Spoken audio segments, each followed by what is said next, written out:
Frank Burkett lives and breathes the tropical landscape that featured in his debut novel, View from the Clock Tower, which was shortlisted for the British CWA Debut Dagger Award. Although raised in Queensland, he has traveled extensively, including 3 years in the UK, where he studied for a London University diploma in dramatic art, and 3 years in Rhodesia, now Zimbabwe, where he worked on a land conservation. In 1990, he set up a thriving community newspaper, the Maryborough Herald. Frank now lives in retirement with his wife Patricia and their 2 Dalmatians, and is currently working on his latest book, in which, once again, sugarcane, rainforests, and coral reefs provide an exotic background. Today, we're happy to interview him personally around his recent first publication, View from the Clock Tower.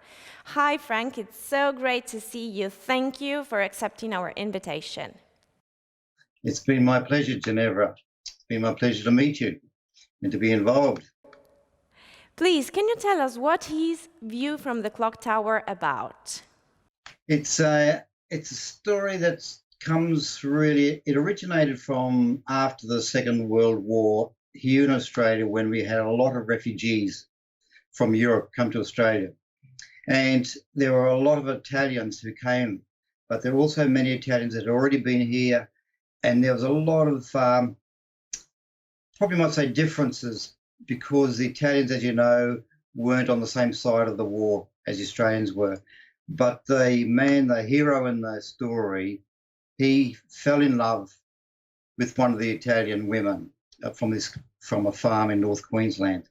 And as a result of it, the clash that happened, and also, as we always know, love prevails, but there was a couple of incidents in between which sort of prevented true love from prevailing until the very end of the story. But that's how it came about.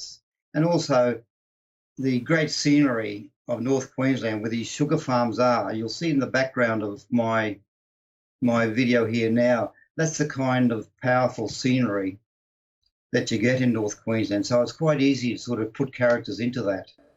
Okay, so I'm curious, when and how was this story born? Where does your inspiration come from? The inspiration comes from the characters. The characters really in North Queensland are very strong characters anyway.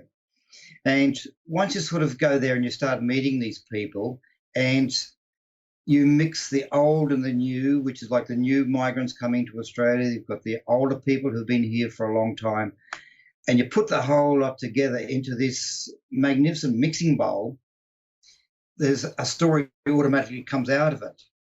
And then when you start putting the things together, because the Italians that are already living in North Queensland, they've already got their own families, they've already got the people who they intend to marry.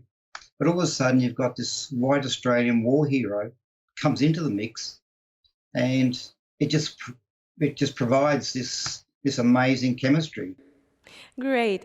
Who's the perfect reader for your book? Who would you suggest your book to? Well, who would I give my book to?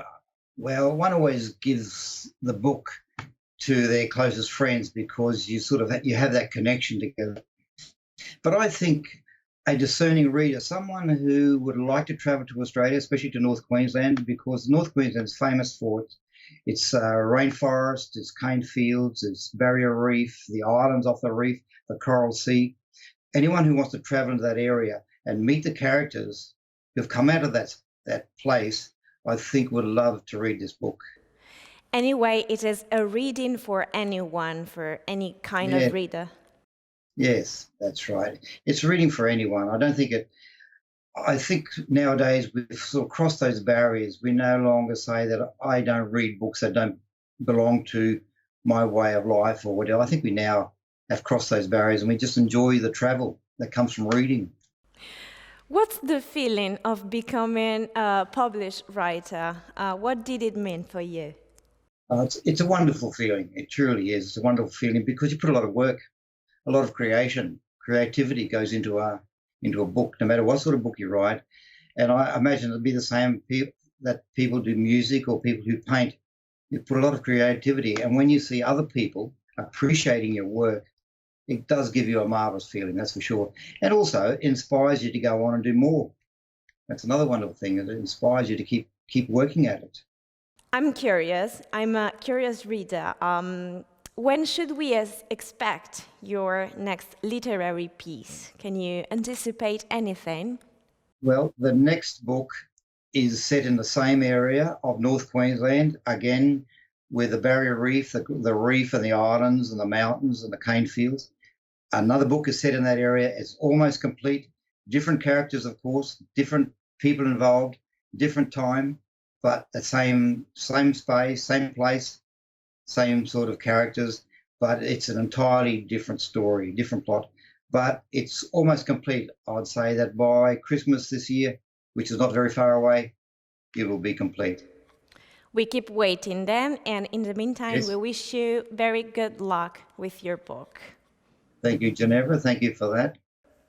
View from the Clock Tower by Frank Burkett is a gripping story that takes the reader on an emotional ride through the stunning scenery of tropical Queensland. It is now available in bookstores and digital platforms, a publication by Europbooks.